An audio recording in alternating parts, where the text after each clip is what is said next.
morning, and a pleasant good morning to everyone.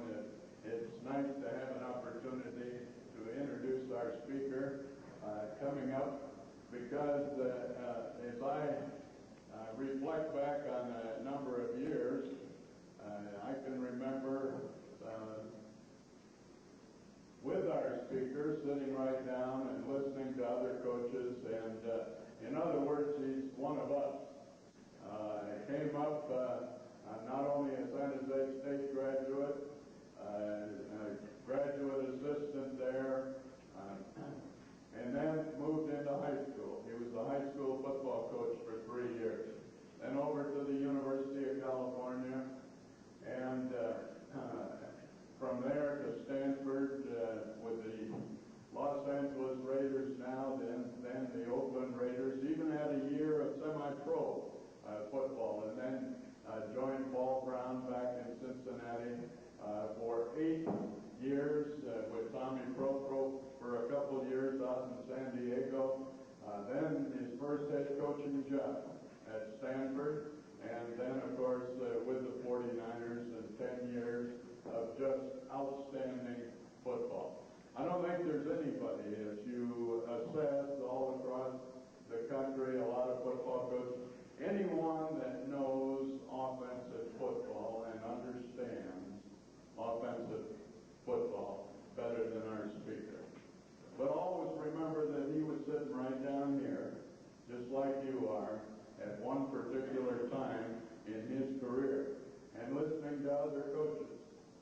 And with that perseverance and drive, he became unique to the profession, because the skill in working with quarterbacks, and if you go through all of his past, wherever he's been, it's always an outstanding quarterback that will emerge. Understands pass offense and offensive football more than anyone in the country today. And let's give a warm Sunday welcome to the football coach of the Stanford Cardinal, Bill Walsh. Bill?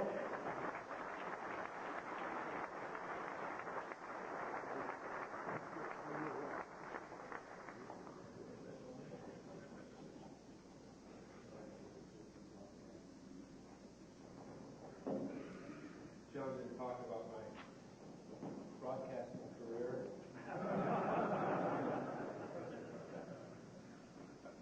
3 years in NBC. I'm going to talk about defense. Well, what I'm going to do, I don't have a major plan for you. I think what I'll do is just draw some plays up and talk about how you do them. And that's probably what you're here to think about. If I've spoken to a clinic before and you've been there, I've spoken a lot about professionalism, your responsibility, the fact that you're the conscience of your ball club. There's a couple of ways to be a great coach. One is the Buddy Ryan method, bullshitting your way through it.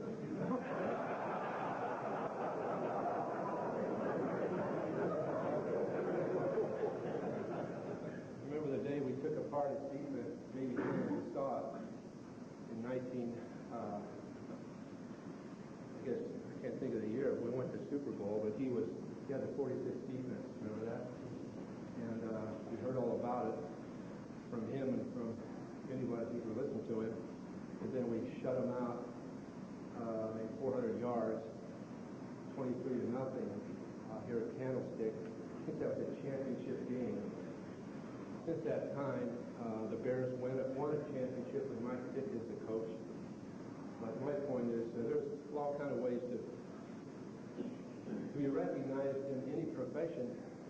One of it is just pure dialogue and rhetoric, attracting attention to yourself. And that one rarely works. I've never really seen it sustain itself. Typically, you have to produce, whether you're an entertainer or an architect or anyone else.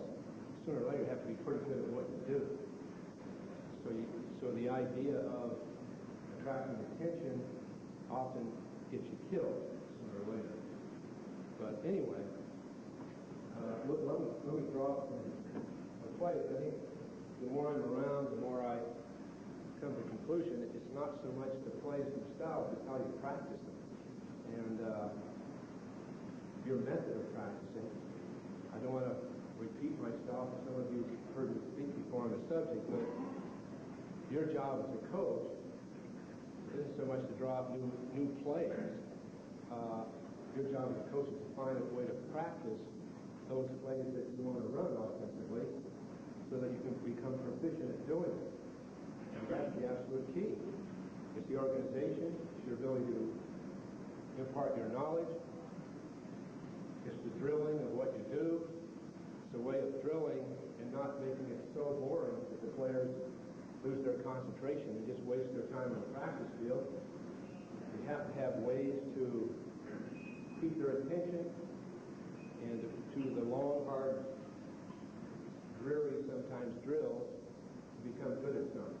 And that's really the job of the coach. Now, there are all kinds of things, really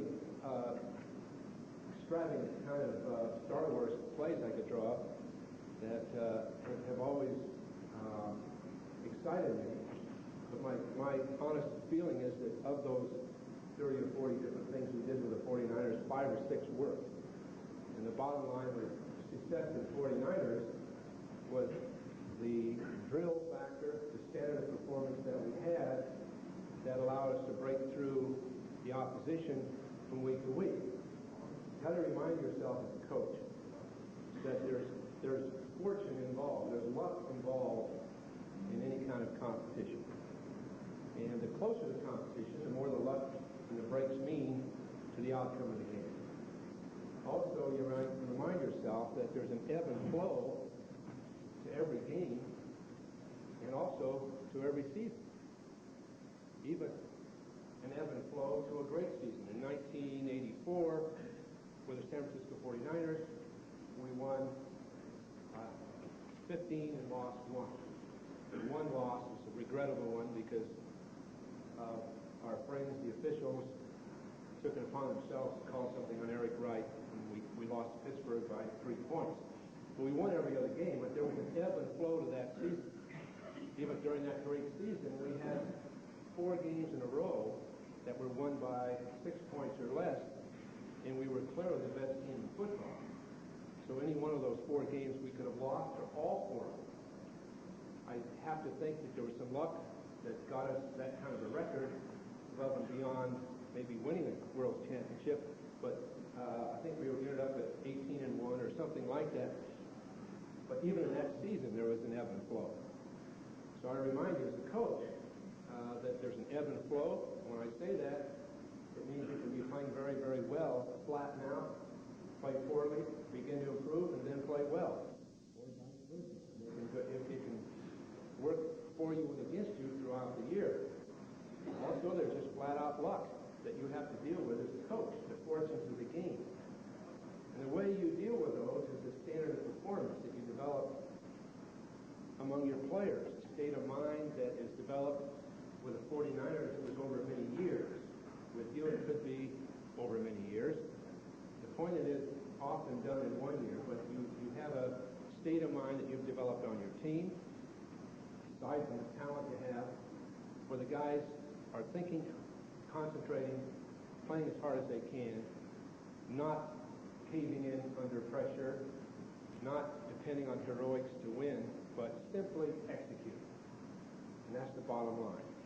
We, with the 49ers, had any number of spectacular plays with Montana or Clark or Rice or whoever it might have been over those years. But by and large, you saw us execute. In 1988, we won the World Championship, beating the Bengals in the last minute, if you remember, some of you that follow it. We had to drive the length of the field with 3 minutes to go. We took the field. Joe really had nothing to say to the team because they weren't interested in what he had to say. So it wasn't histrionics or inspiration or heroics that won that World Championship. It was the fact that our team had developed such a standard of play that they could execute under incredible pressure. And the pressure of those moments is almost mind-boggling because you can't think straight. I, as a coach, had a hell of a time trying to think straight with the tremendous noise, the tremendous pressure, and realizing in that case it was the last game I would coach for the 49ers, and we depended totally on execution and on a plan. Maybe I can talk about that, and then I'll draw some stuff up. The execution meant that each guy enveloped himself in his own thoughts and wasn't worried about talking to anybody else. He listened to Joe in the huddle.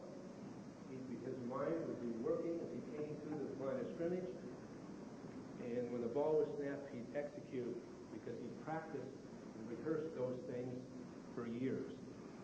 The plays we ran were plays that were part of a plan to beat people in the last fading moments of a game.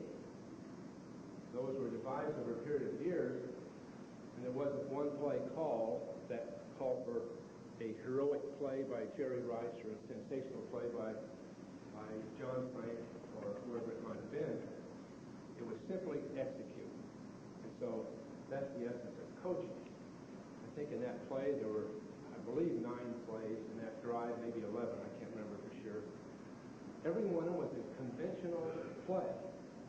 Every one of them was a high percentage conventional play designed for most likely a short game. So it meant that we would go the length of the field on 8 and 9 yard gains and use the clock as we did it and have the confidence when the time came as we got to the goal line that we would have something ready to win with.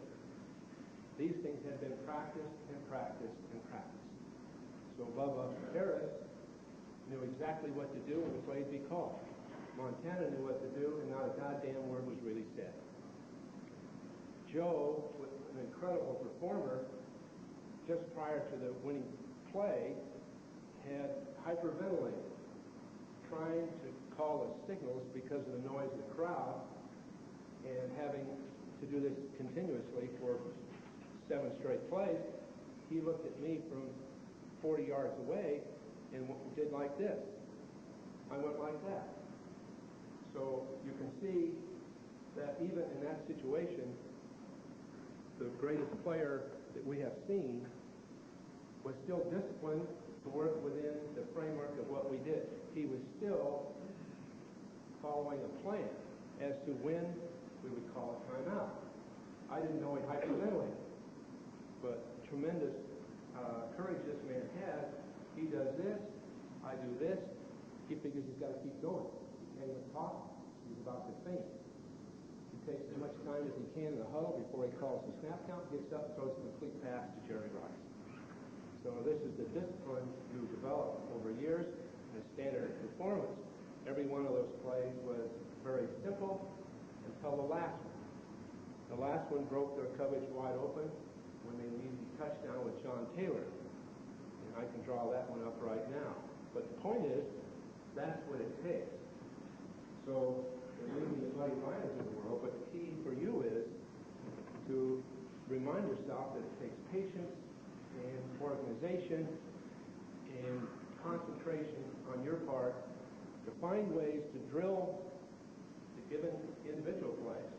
Find ways to do that where you keep the concentration of the team, and that concentration in itself keeps their interest. So execution becomes critical. So let me draw you that play. Sort of fun, because we've used it since at Stanford without great results.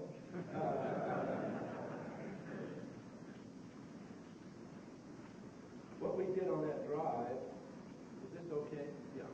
What we did on that drive was keep our basic offensive unit in. These are all our terms. Keep our basic offensive unit in the game so that the Bengals, bless their hearts, wouldn't put in their nickel defense. Because their nickel defense was good. They had a defensive back, was outstanding. They put a pass rusher in that we had a hard time blocking. So, as we've done in other cases, we had a basic formation in the game, and we didn't come up with anything new. In other words, people would think if you're about to play for the World Championship, you better come up with something that they can't handle to win it.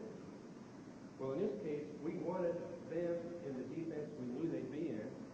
We didn't want to show them any different formation because they may make an adjustment that we wouldn't account for. We didn't want to let them change their percentages of what they did. So we worked with a split end and a flanker, got in a slot formation on a couple of plays, had two backs in the backfield, and played fundamental football to win the World Championship. We'd done the same earlier against the Miami Dolphins, as some of you remember, right? And then same later against the Denver Broncos. But the point is, we didn't outsmart ourselves, and we didn't let them outsmart us. But when they would get to the 10-yard line, they automatically went into a double coverage zone, in which these two people would basically be responsible for the outside receiver to their side. We've all seen it. These two men would be responsible for the tight end. If he released inside, he'd cover. If he released outside, he'd cover. He'd go to the hook. So that's a simple defense that people run. And typically, the weak side backer would blitz. This linebacker would have his back unless he broke to the outside, then he'd turn him over to him. If he broke the inside, he'd keep him and wall him off so he couldn't get past him. So a very fundamental defense. We brought our tight end, John Taylor, to this position so this man couldn't hold him up. They don't practice against that look. Teams don't, especially when they think it's going to be a pass. They practice against the split end. So this man, one of their best players, was ready to rotate. He was ready to come forward against nobody. He sort of isolated. Then, naturally, they thought Jerry Rice was going to get the ball. So away in motion, he went across the formation, which stretched him and widened him. John Frank's job was to release inside and drive at this thing and pivot hook in front of him to hold it. Jerry's job was to somehow get past this man trying to hold him up and get into this position, forcing this man to come over to him. Roger and Craig's job was to run a curl pattern right here to occupy him. Tom Rasmussen's job was to widen, force him to go to the hook zone, keep him where he belongs. John Taylor's job was to release outside, nod out, force this guy to keep going, and then go right back up inside. Joe's job was to take 5 big steps, sit on it, looking at Roger to hold him up, Jerry waving his arms to pull him wide, John making an out move to hold him, and right there we hit. Touchdown pass for the World Championship. Now, that play was designed specifically for the Bengals, although we used it against the Rams, who'd run the same defense as this before. But if you'll notice, when the Dallas Cowboys played the 49ers this year, one of their easy touchdowns was throwing to this man on this exact play.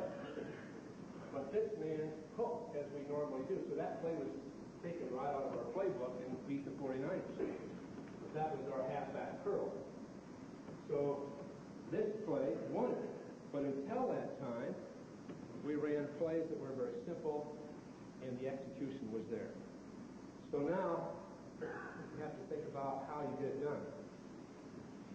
Number one, isolate those things that you believe in you want to do. They better be simple. You better count heavily on execution. Then the tough job is, how the hell do I practice those plays? Well, the critical factor is obviously the size of your staff. It might be just you and another guy, what you can get done. But what we've done over a period of years is isolate the skills that a man must learn to play for you. And then teach those from the freshman or junior high school, if you have that kind of program, which you know is very common in other parts of the country. The junior high program and the varsity and junior varsity programs teach those same skills.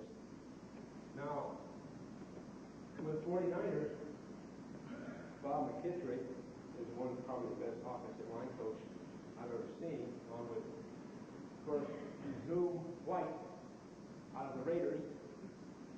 His name's Mike. Call him Zoom because of his activities after everyone goes to bed.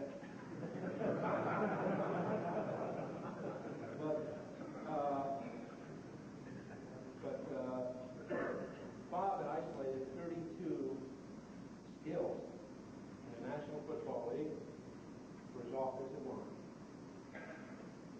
My guess is you'll find 6 skills. But the point is, through years of development, we had refined every basic play we run, every defense that's most likely to be seen, or defensive technique.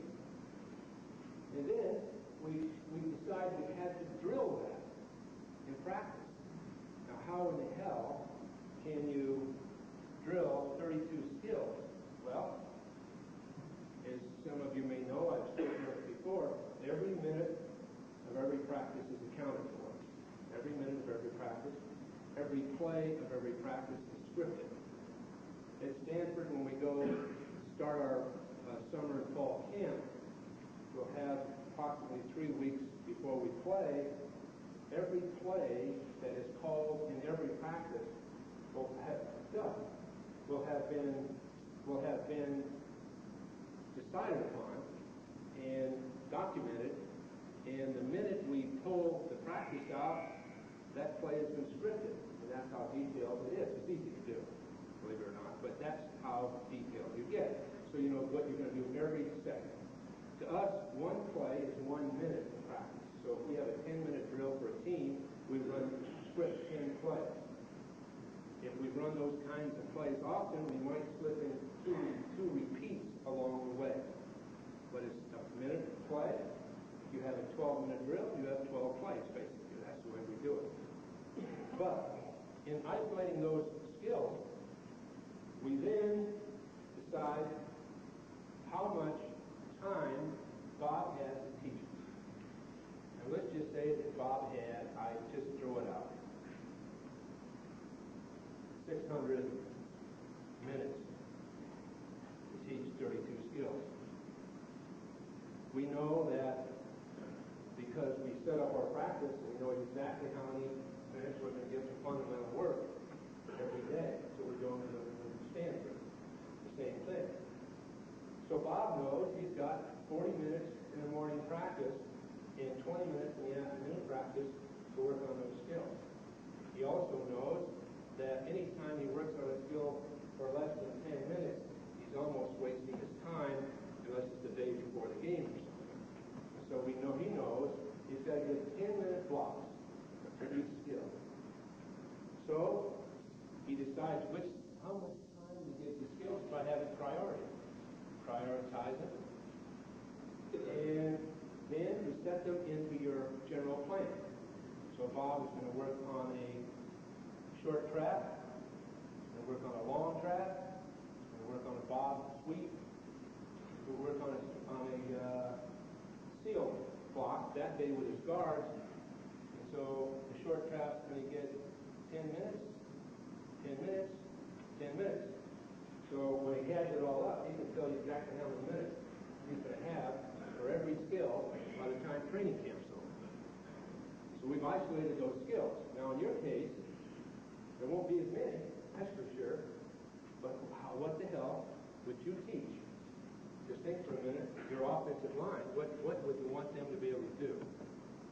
And you're probably thinking about, well, we're going to base block, that's for sure. We're going to base block, and then after we've controlled the guy, if we can, we'll come off on a linebacker.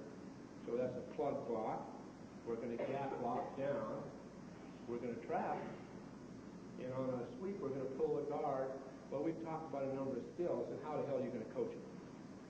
So the key to coaching is isolating the skills, allocating the time, and the learning how to teach the skill.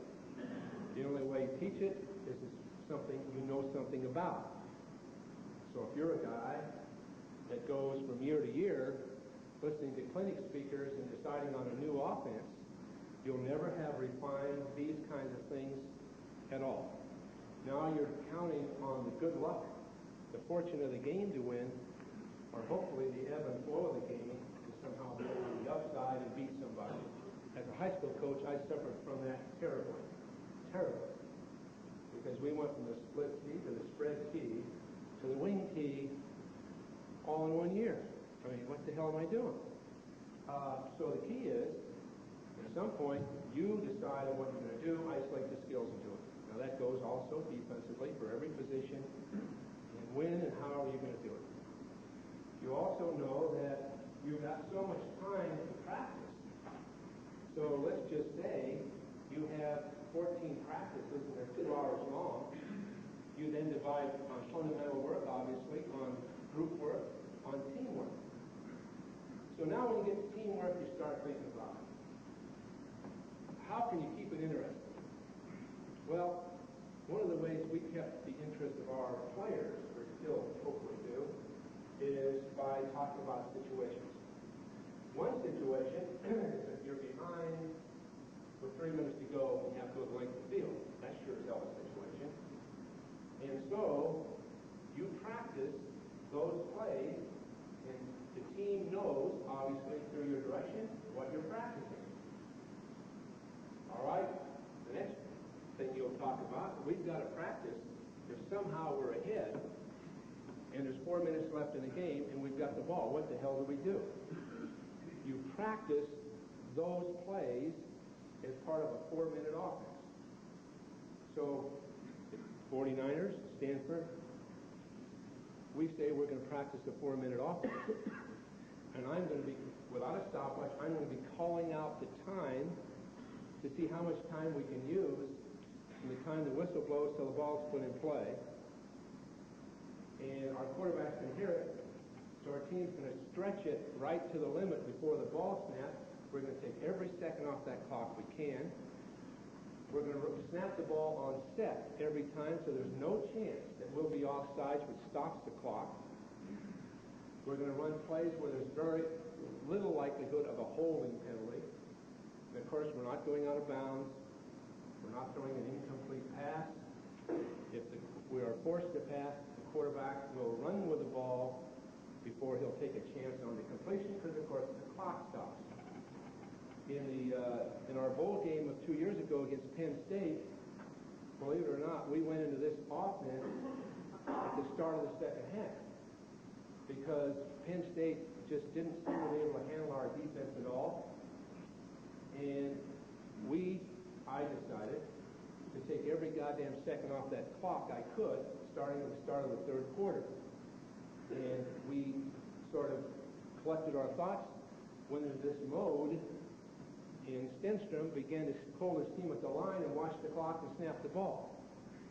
Our alums were tragically disturbed with the appearance that our team was totally fatigued at that point and could hardly keep their feet, where in fact we were taking every minute off the clock. Well, we ended up scoring, I think, a couple more times that won the game going away. But the point is, that is a contingency plan that you practice so that your team knows it.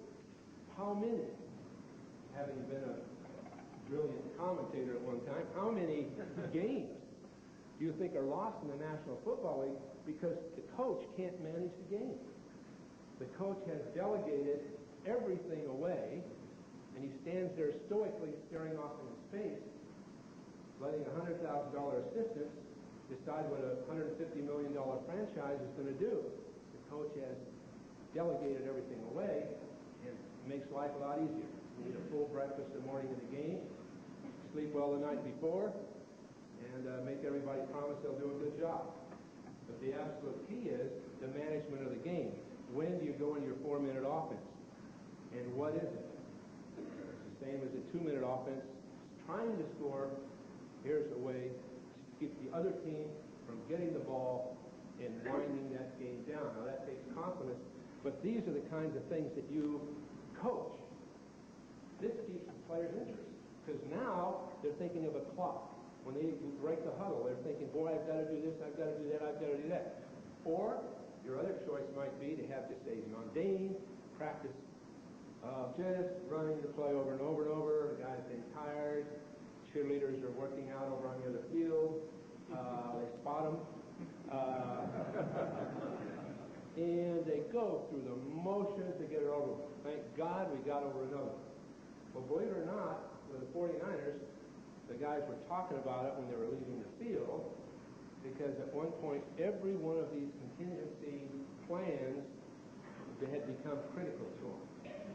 What do you do when there are 15 seconds left and you've got the ball with one last chance to score? Now, just think in your own mind, what would you do?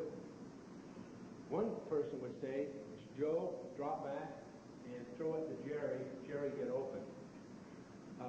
Another way to do it is what I had to deal with as an assistant coach when I was with the Cincinnati Bengals, and I was calling the plays upstairs, and we had a hell of a football team. We had Kenny Anderson and Bob Trumpy, who you hear about now, but Isaac Curtis and Charlie Joyner. Just a great football team. Playing the Raiders, we're behind 31-28. Championship game in Oakland. You can remember the Oakland fans, maybe some of you are. I'm trying to look for the black leather jackets. Oakland's got the ball, and it's over.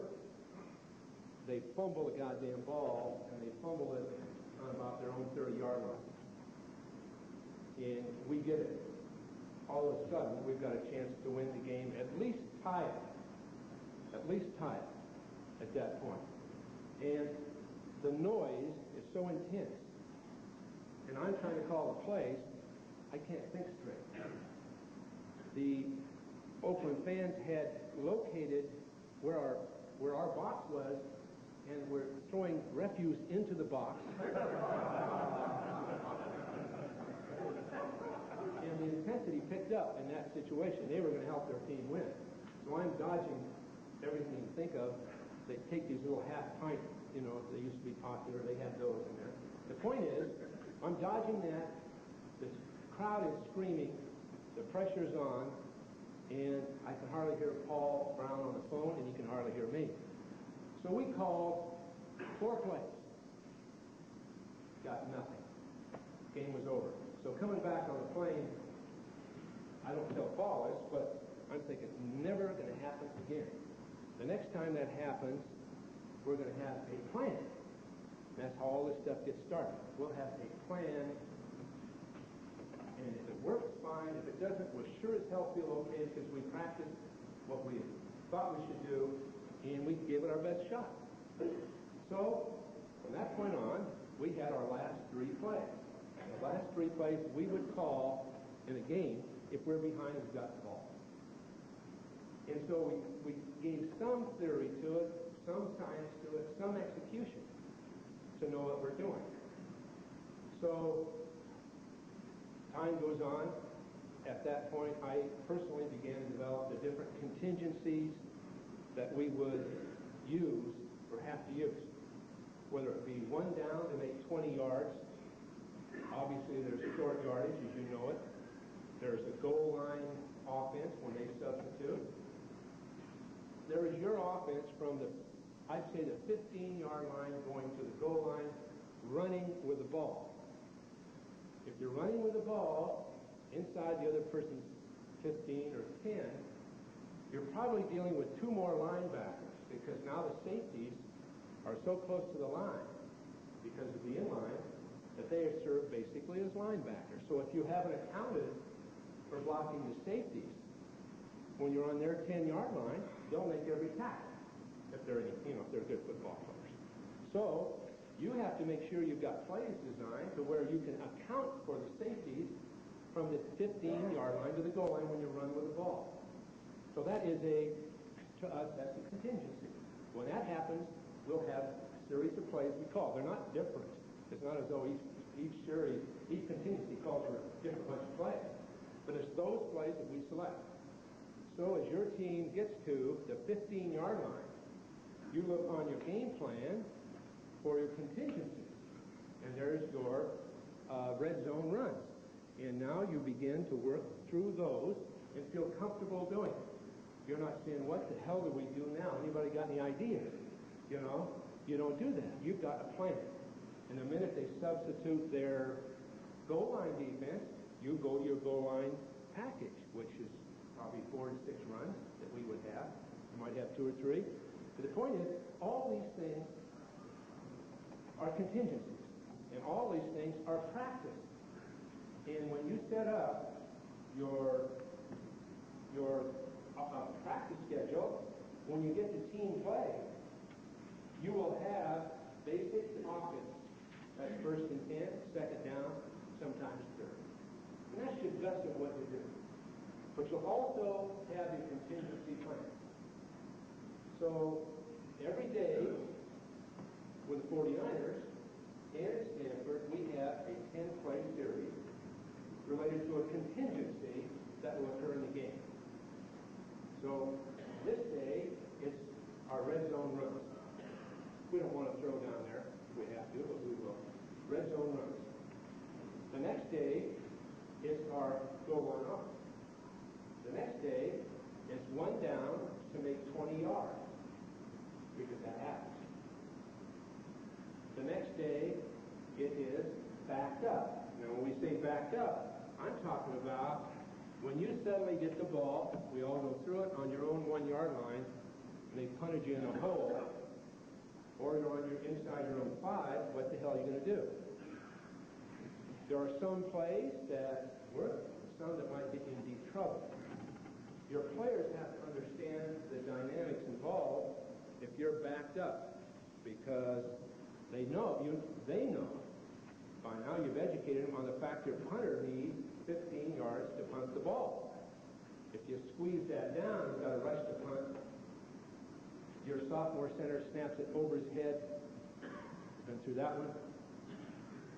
He's fearful as hell.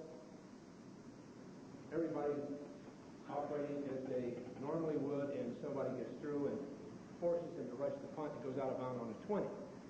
So the point is, you know when you're backed up, you have to have plays you'll call. So if you get the ball inside your 5, you look at your backed up list. It could be the same as your red zone list. I'm not changing it, but you know just what you're going to call. Your players know that.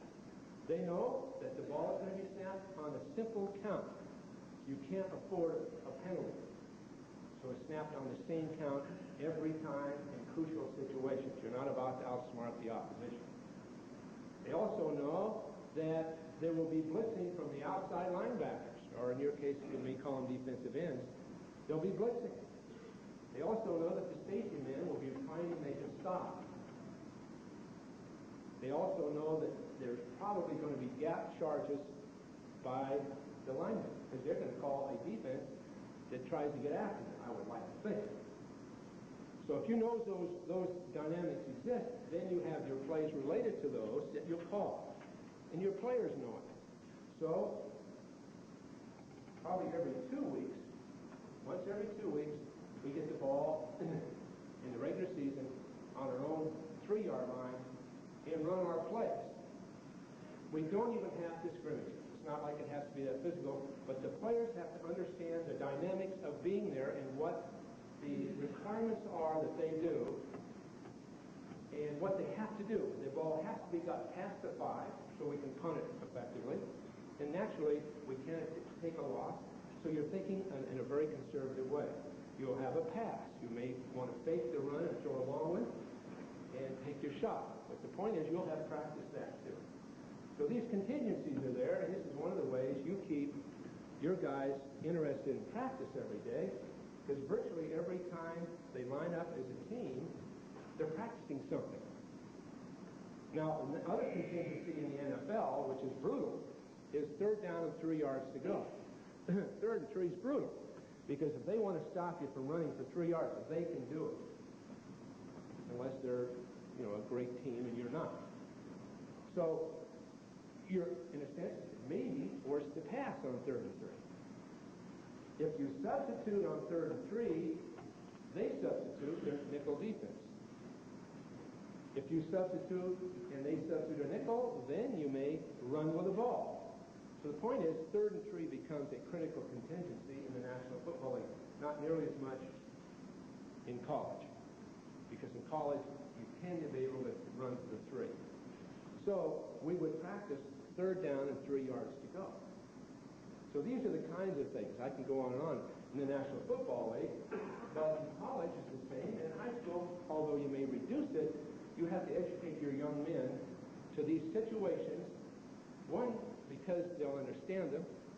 Don't expect them to all appreciate them the first year, but I'll tell you, by the 3rd year, they will be talking about it, because the minute you bring the ball back on the 3, they'll say, backed up offense, here we go. U formation, bring in the other tight end, flanker's going to be closed, They'll be talking about it themselves. That's how you educate. That's how you educate your squad over a period of years on these kinds of things. But in the meantime, they're interested in practice. And that's the absolute key.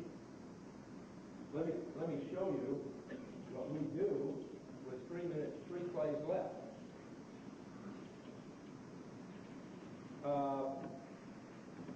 We had practiced these kinds of things, and they'd shown up.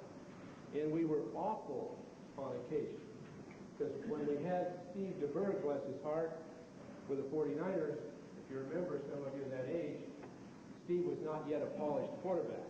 Later, he's become an outstanding football player. But then, he was trying to do everything we were telling him. I remember a Chicago Bear game. We got the ball one last time. We tell Steve, if this man's open, if this man first, this man second, this is your alternate. Throw it in if you have to. We've got one play left. Steve throws an 8-yard pass to our tight end. Of course, the crowd didn't worry about Steve. They were looking for me. So the point is, it takes time to develop these things. But we played the Bengals, I know, in 1987, I think it was. You may remember this a few years ago, when Sam Walsh, a dear friend of mine and former player of mine and also a coaching colleague for years, made some dramatic errors in his 4-minute offense. If you remember watching that game many years ago, it was a crazy one. The Bengals had outplayed it throughout the game.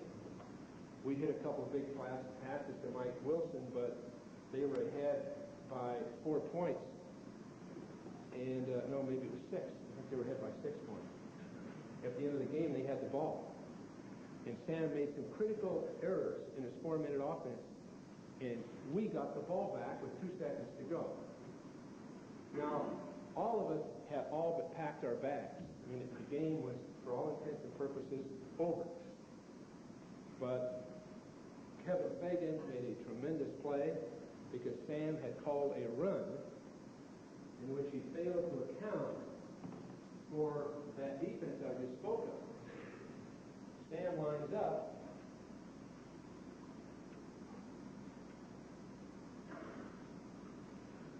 This was his first mistake by leaving these people open, because we can get guys right off the edge, and they don't have them out there. They're just not going to throw the ball. So it should have been a close formation. But we were in a basic defense. And they had been running a sweep, in which these guys would reach block beautifully. The guard would pull on the safety. This man would stop block. This man would come through and try to sort him out. This man would reach. He'd come through and try to get this backer. And they'd hand off the ball to Brooks with tremendous speed and quickness. And that play had worked beautifully. Brooks had gained over 1,000 yards. The play worked all year.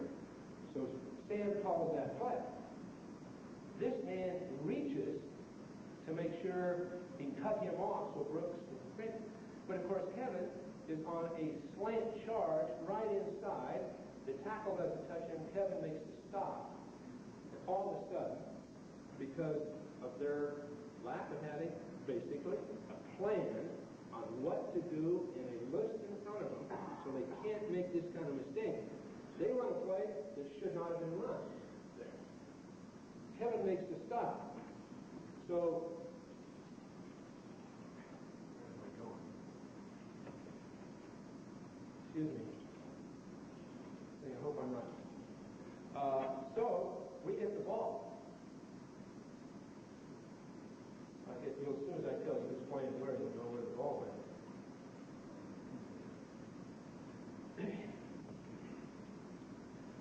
This is Jerry Rice here.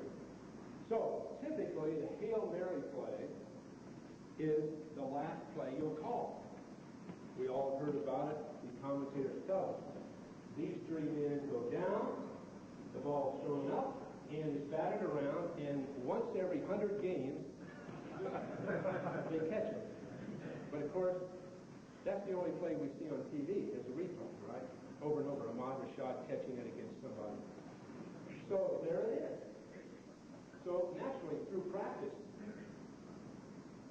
we had decided that we would try to get them to bring their defense to this side of the field, for their safety to favor it, and for us to have to deal with just two people and the best receiver in the history of the game. They got in their defense. They lined up. Joe dropped back, threw the ball. This man retreated only so far.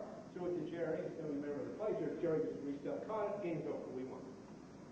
Now this has been practice. This wasn't just something that, what the hell do we do? And Bob McKittrick told us, he wants to try one where the guy goes over there. She did. This is practice. So Joe looked at me and nodded. I said, go. I mean, I didn't have to call the play. I mean, I didn't even have to call it. The offensive team knew the play. Now, had that not worked, at least we'd have left the field saying, we knew what we were going to do. We practiced it. It didn't work. It's a low percentage situation anyway. 2 seconds to win a football game. But we knew what we wanted to do. So this is an example of contingency football that every coach should account for. Now let's talk about some plays for that situation. Well, you've seen one.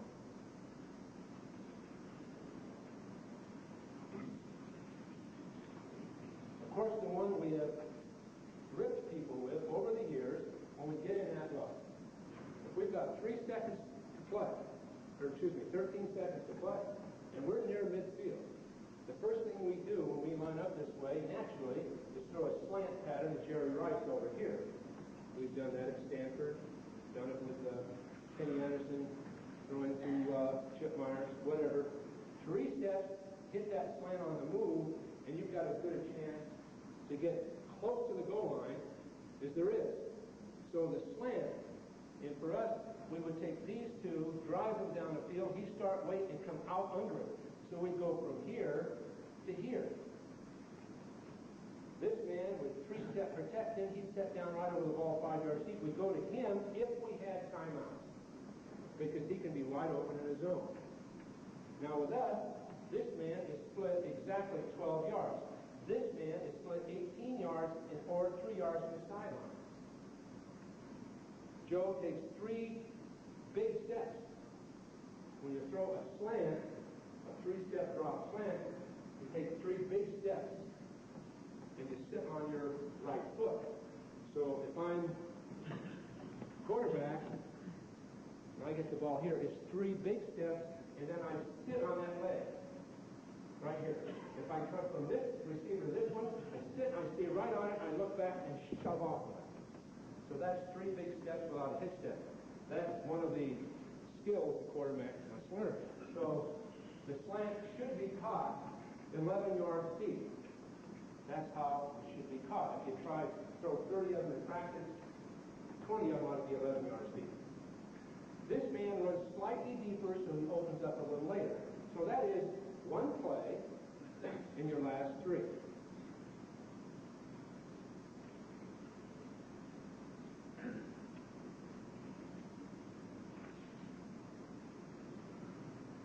Okay, the next play would be one in which you would cheat this man over and bring this man in to wing-back position. And, believe it or not, at Stanford, we've hit it. We haven't won a game with it.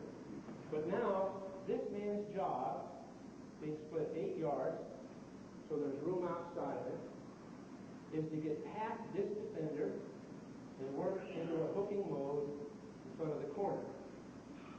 So he's working against whoever's out there on him. At that point, this man, as you might guess, is swinging up the field right here. The quarterback takes 7 steps, very big for small pitch steps, allowing him to get open and throws the ball. The longer he has to wait, the more he has to come back for it. The minute he gets it, he's ready to lateral to him. So that's a hook and lateral. Last year we did Stanford. We, as you might guess, had a lot of situations where we're behind. And these were the kinds of things we did. On the other side, if the quarterback sees that this man has really been taken down, he has nowhere to go, the next guy is this one who will hook and this guy who will swing. And he is clear. So if there's a problem here immediately, we come to this situation. So that's another one that we would run.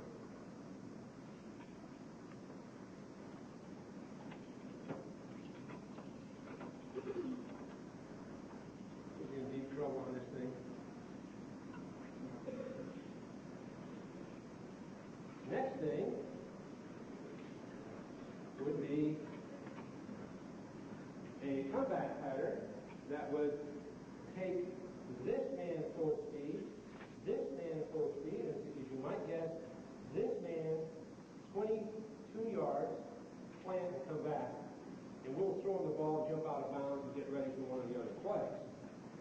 So it could be we go from this to the slant. But the point is, we're going to drive them deep and try to hit that. Now that takes 7 steps to hit that. The key for the comeback pattern is that the ball is thrown as the receiver plants his inside foot. It's probably the most underestimated or least appreciated play in football is a comeback. Most teams run it too short, but you time it so that the ball is in the air when the receiver's inside foot is hitting, so when he looks back, the ball will be on its way. On out patterns, the ball should be a third of the way there. So when the receiver plans to look back, he looks for a ball. He doesn't look for the quarterback. He looks right here because the ball should be right there. Now this you take and spend practice on. Now obviously this is isolated to the last minutes or seconds of the game, but let's just talk about a comeback pass that we would run.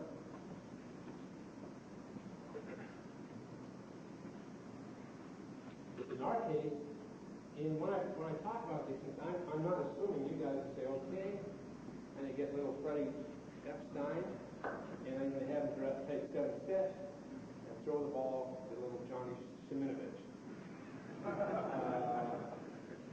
Not a lot of speed in the Shiminovich family, and Epstein does not have the greatest arm in town, so it may not be a major factor for you.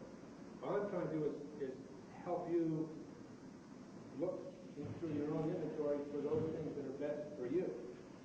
So, on a comeback, just isolate this man and this man. This man sprints at the snap of the ball. If he's held up within the first 10 yards, we will then be ready to throw to the other side. But we don't like doing it. He sprints full speed. But typically, what you want out of a receiver is sprint hard, lull, and burst. The key to any pass pattern is a burst at the end of the pattern just before the ball's thrown. If, as you watch your receivers releasing down the field, if they're beginning to slow down and check up and break, the defensive man, you have to assume, is slowing down, checking up, and covering. So if I'm a defensive back, it's not verbal. I'm not thinking on my own mind, boy, slowing down, I think I will. No, it's non-verbal. It's just a response. So if that receiver is slowing and breaking, the defensive back slows and breaks right with it.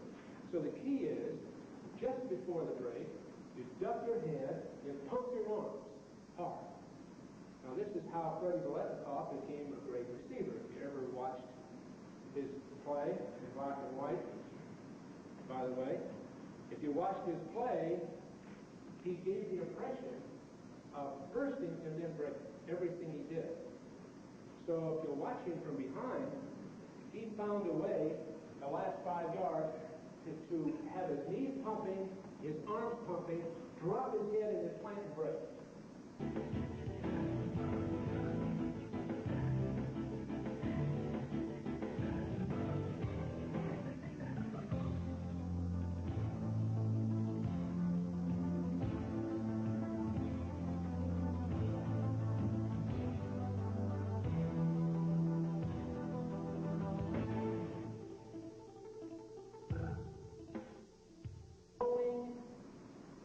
Breaking, the defensive back slows and breaks right with it.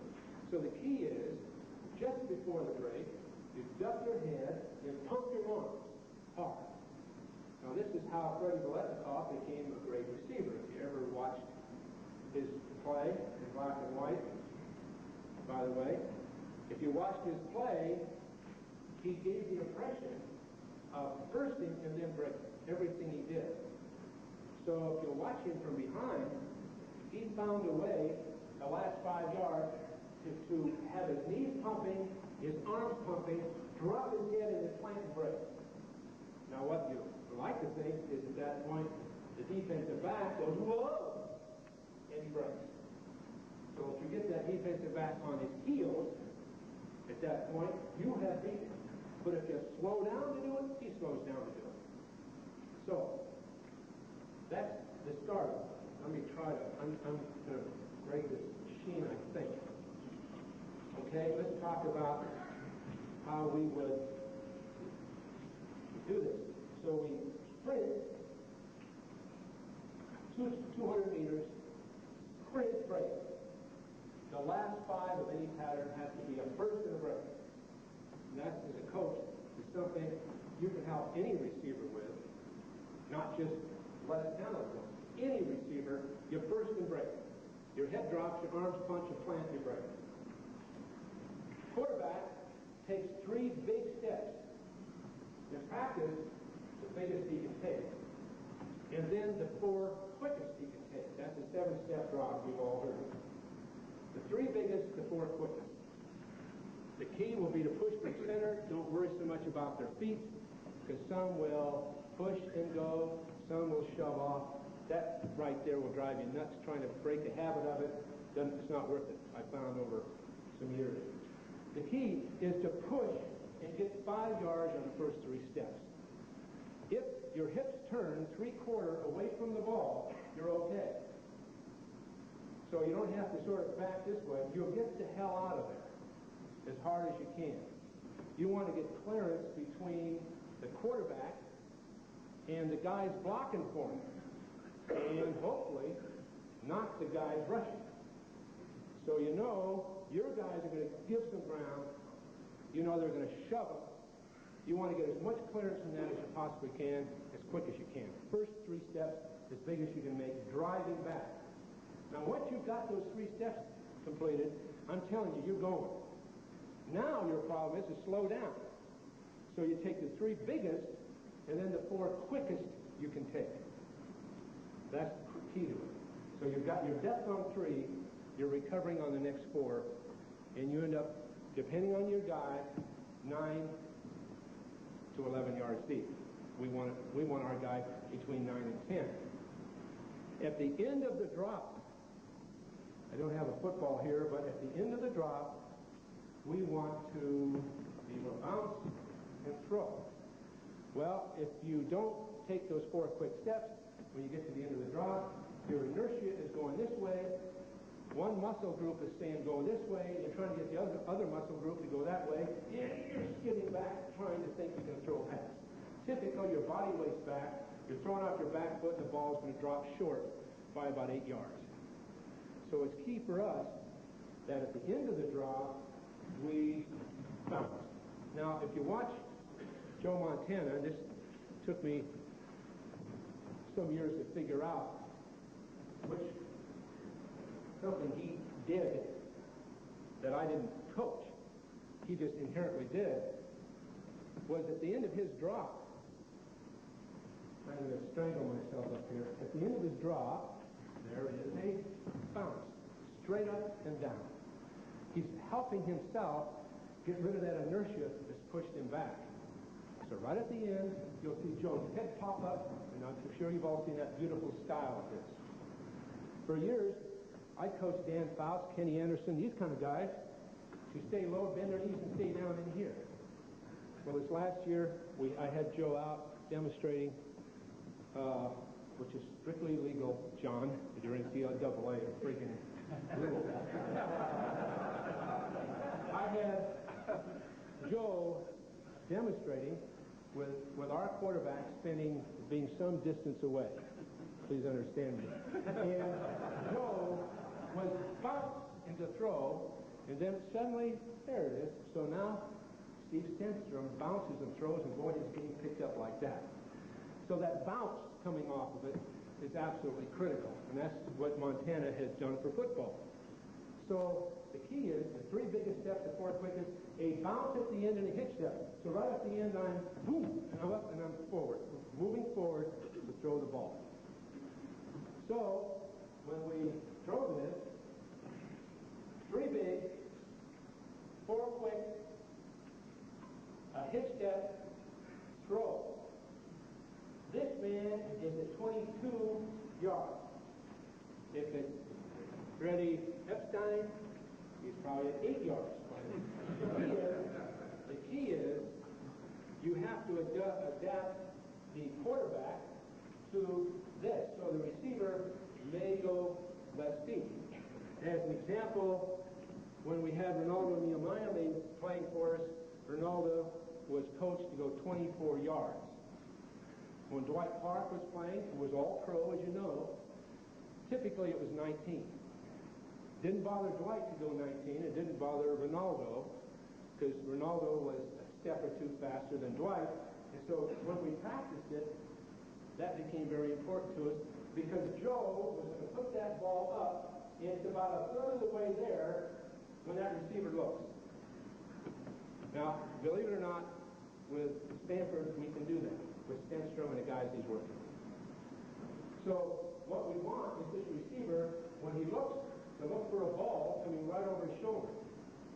When he plants, it's his inside foot, he drives off and comes back.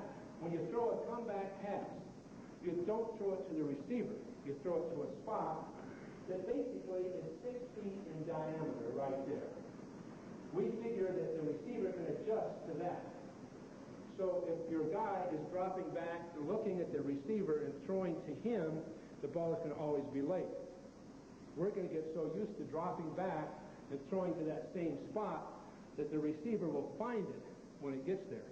So the ball is not thrown to the receiver, it's thrown to a spot 6 by 6. And we know that. We want the ball to carry to him, so it's critical that we take that hitch step or even two. When I say that, I mean, at the end of the drop, we've crossed over bounce. We might take two and throw. But the point is, our body weight's got to be going with it. Just like a guy throwing a javelin or a shot or anything else, you're not about to do it this way. So this is a part of it. So that pass with a man basically split 8 yards, we may increase it on occasion, thrown on time and caught is something that we practice. So what I'm pointing this out for is this is a skill. That is a skill. You isolate those things, you find a way to practice them. Now, somebody would say, what happens if this guy does that and he does that? Well, if we see that before the snap, typically we're going to throw the ball to the tight end. But if we don't see it before the snap, this man starts, releases outside, sprints, and then levels off, and the ball is thrown right high over his head, right here, at 16 yards approximately. So that he's avoided this man, and this man has not gotten there. There's a dead area if they rotate. They call this what? Fade pattern, seam pattern, whatever people call it. Point is, that's the adjustment we make a lot of the time. So now, when we recognize that, if we're thinking this side, when we see it, all we want to make sure we do is throw it high over his head. Now, if you're throwing a fade pattern, it's thrown, if I'm on this side, safety's coming, corner's retreating, well, I want the ball thrown way over here, even if it's incomplete. The last thing I want here, to my desk, is have the ball thrown inside and he makes a play on it. So it's got to be thrown up over the top on the outside arm.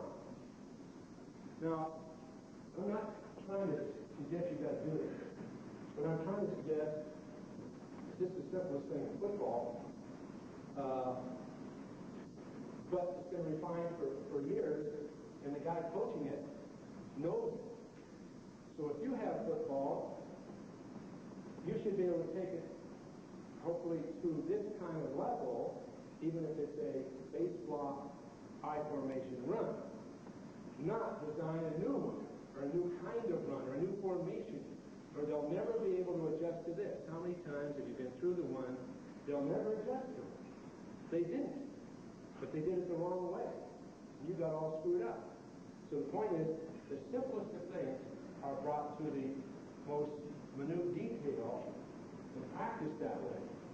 So now if you isolate the skills of your positions, you'd like to think that you've studied your football long and hard, you've listened to others, you've exchanged with others, but you begin to get in this kind of detail as you teach it.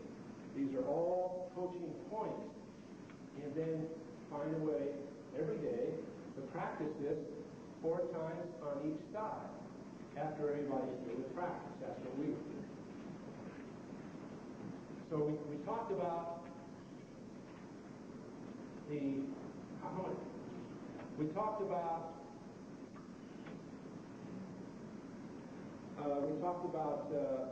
last 3 plays. We've talked. No, I'm okay, John. Okay. Well, I'll tell you what. Let's take about a 3-minute break. I won't get them back in here. These guys are gone if they get a chance to get out of here. So let's take 5 minutes, okay? Then I can keep talking.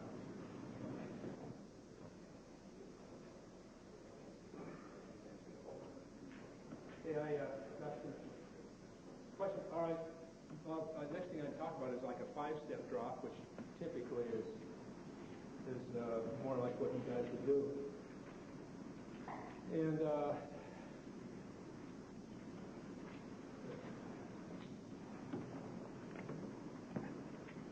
we have, again, I don't expect you to adapt this stuff, but we have a 5-step drop, and we can talk about the depth of each step. So if we're going to throw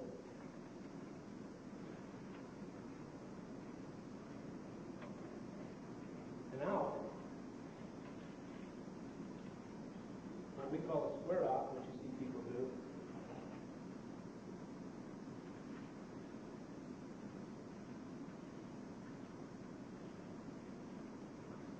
we vary this including the receiver, but we like to throw it in the short side of the field as in college. The square out is one in which the receiver sprints full speed and crosses over and breaks out the ball strong. We've all seen it. And we don't, on the square out, plant our foot because we want to keep a rolling start and we don't want to lose our speed. So at 10, the receiver crosses over and breaks out and ends up at 12. Now, the way we get that done is to practice. We put a towel right there, and he has to go around it. The quarterback takes 5 quick steps. The 5 quickest steps he can take. So he's going to throw the ball 6.5 to 7 yards deep. And he's going to take the quickest steps he can take. When he ends up on his 5th step, he plants his foot, opens up, and throws. Because this is all on time. So when we throw our timing patterns in football, the number of steps and the quickness of the throw really become, this for me? Great. Really become important. So for us, when you see Montana do this, of course, we've done it for years, and John Brody really was the guy many years ago that timed a lot of his stuff this way. But at the end of the drop, our right foot hits, and now we just open up for throwing left and throw. So now you practice the foot hitting, opening, and throwing. Now the way we're able to do that is take 5 quick steps. If we took 5 big steps, we would have too much body weight back and we couldn't get the ball. So it's important for us now as we drop to be able to keep our feet up underneath us and take the 5 quickest steps we can take, hit, open, throw. Then of course, I'll get it right with you. Then of course, if the guy's not open, you have to pull the ball back and go there all at receiver. Yeah. When he's taking that drop, turn to throw the out, he's still taking a little hop. No. This is the one where your right foot hits and you throw. So we take drops, we throw off our right foot, being right-handed. So after 5 steps, that foot hits. I practice just wheeling right off of it and throwing the ball. That's why we don't split the receiver too far, because we don't want the ball to bounce to him. We know when we throw an out break like that, we don't lead him. We throw the ball right at him. Because if the receiver is going parallel to the football and you lead him, the ball will stay ahead of him all the way through its course. You throw it right at him. But it's 5 quick steps and throw a square out. We like throwing to our left better than our right, because you can throw more accurately on a square out to your left, because you have a little more body control when that foot hits to open up and throw. Throwing to the right, typically, your right foot is too far underneath you, and you don't get off it well enough. So we like to throw the square out to our left. But my point is, the 5-step drop, those are 5 quick steps. Now, if we're throwing an in break, it's 5 big steps, you see? So now if we're going to throw in, we don't have to time it quite so tightly, because the receiver is going to be between the quarterback and the defender. On an out break, the defender can get underneath it. On an in break, he really can't. He can cover it tightly, but he can't. So now we're going to take 5 big steps and a hit step. So now we get back to the Montana technique of 5 big steps, bounce, throw. You see? So breaking in, we can take that hitch step. Breaking out, we'd better not do it if we're throwing short, because if we're bouncing and then throwing, that defensive back makes a hell of a break on the ball. So my point is, when you talk to your quarterback, you have to decide on what to tell him about his steps. Because if he has some reference points, it's going to really help him. If he doesn't have any reference points, one will take big steps, the other will take short steps, and you really won't be able to time your passes very well, because one quarterback will be different than the other. Naturally, the depth of the pattern has something to do with it. Now, if I want to coach a quarterback, as the coach, if he's throwing to his right, I want to stand right here, looking there. That way I can see through him the path of the ball and see exactly what he sees when he throws the ball, and also figure the timing between the two. The last thing you want in your passing game is for the receiver to break before the quarterback is throwing the ball. Because when that happens, the defender has broken with it. The defender's basically going to read the receiver. So the receiver breaks, the defender breaks, you haven't thrown the ball. The minute both of them are broken, it's a free throw for the ball. Both of them are eligible receivers at that point. So the key is that he does not break before he can throw it. Or just about as bad is he's set to throw, he's looking, and he hasn't broken yet. That way, the defender, if he's looking back, he sees where the quarterback's going to throw the ball, he starts to make a jump on the throw before the receiver knows it's coming. So as a coach, you stand back here and you try to get some facsimile of timing between the quarterback and the receiver, and from here you can do it. If he's holding the ball too long, then throwing, you can see it. If the receiver's breaking before he's ready to throw, you can see it. Now, how exacting does that get? The National Football League is the science. High school football, you just want to make sure it doesn't go to either extreme and you not realize what's happening. Because obviously in high school football you don't have time, you don't have experience with these guys. And so these things aren't quite as exacting, but you better stand here and see how that works out. Because the man covering does not verbally figure these things out. In other words, he's not back there saying, look, I think I see something. He is just playing football. It's just like playing basketball. He's playing football. He senses it. He intuitively feels what's happening to him if he's a good football player. When he does that, he'll do it. He won't tell you how he knew, but he'll know. So in all your patterns, in practice, you want to stand here and see through that. And you want to adjust the depth here, or adjust the length of the steps here so it works out. You can say, okay, I got it. So you can say, Johnny, take bigger steps if you can, because you're ready to throw the ball before he's ready. Or you can say, Johnny, take quicker steps because you're going to have to get the ball off sooner. So you can vary those kind of things as you coach it. So the simplest of things are help here, and the level of skill you have is depending on obviously the guys you got working for you. I can remember I had little what was his name, Jimmy Abrams playing quarterback at Washington High. Whew, it was Jimmy Abrams. Oh no, I mean there's no way he'd have had to take a half a step in order to time. I mean, but the point is, he's a very works for IBM and also knows a good deal. That's grandchildren. But the point is, you're limited by things. And of course, this is just part of that. We had a question. Guys, when you're following on the outbound to the left, you're taking a top step. What do you do with the quarterback that you see over there? Well, on the left, you'd like to say you take no more than a half turn. So you're this way. You're crossing over this way to throw the left. Now, some people back their quarterback up, which we've never been willing to do. To me, you're asking for all kind of problems. First place, he's going to end up throwing off his back foot. Second place, if anybody breaks in the pass rush, he can't avoid it. He's backpedaling and they're coming. He has nowhere to go. If you get our quarterback this way, and he feels it, he can go. But this way, you're helpless. So I think that's just a... Your team generally use a lot tighter splits than most other people. What is your thinking behind that? Well, the shorter amount of time the ball's in the air, the better it is for the offense. So we want to shorten the distance, shorten the amount of time that the defender has to adjust. Plus that, people don't practice against it. You see that touchdown pass I threw where John Taylor was tight. People don't practice against that in the passing game. What they want to practice against is a guy spread out wide and a guy standing out there with him, and the old idea is spread them out.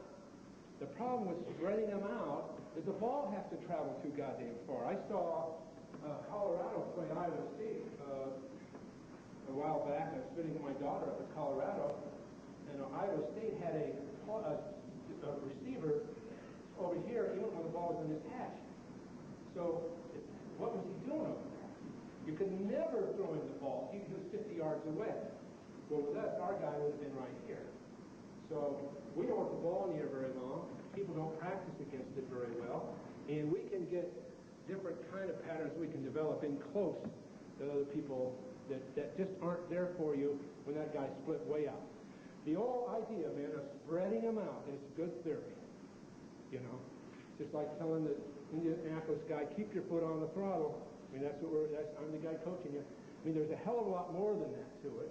Spreading them out means they're further away from the quarterback. It means the ball has to travel further. Now, how I'd say if the ball travels 5 yards further, the defensive guy can run 2 steps. He's any kind of an athlete.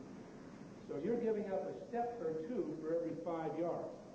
If you want a lot of close plays, split your receiver out. The only thing we would do, if we want to break in, we split out.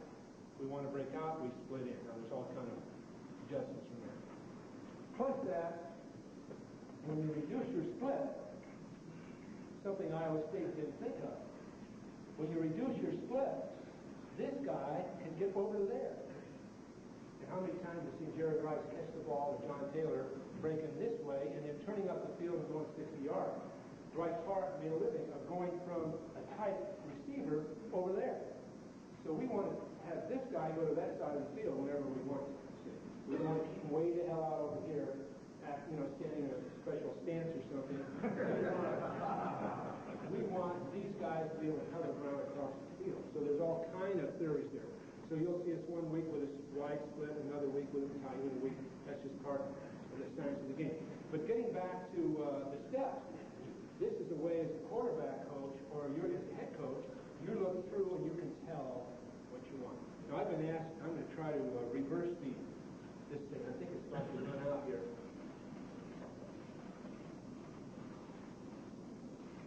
Got it. I guess I'm going to run out of everything. Previous speaker. Go over and under. Let me try to find a spot here. Clinic directors have fallen. That was Coach White. This Coach White? He was running the over and under fumble drill for 30 minutes. Yeah, this is a skill. You got to learn this skill. Over and under, over and under, over and under. Great. Here's somebody had asked about a play that we made so successful.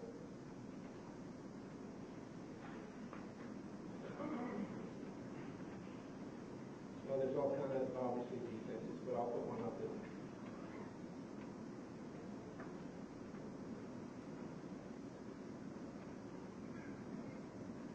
This is no 3-4 they call it, I guess.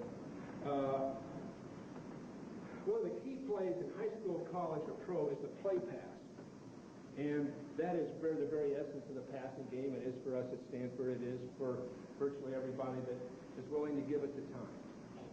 So the play pass, obviously, is faking a run, then throwing the ball. So one run that we've run at Stanford, one play, would be a trap play in which this man goes there, and this man pulls, and this man double teams, and we trap and put it back through. The point is, we're going to try to fake that and pull this guy forward. We're going to pull that guard through the line and throw at him. We're going to aggressively block him. We're going to double down hard. So if this guy's been coached, he's going to fly up in that line to stop that trap. So you've seen Montana do this. This man's going to drive at him, depending on who we're playing that week. He'll either stay in blocking, if it's Lawrence Taylor, as you might guess.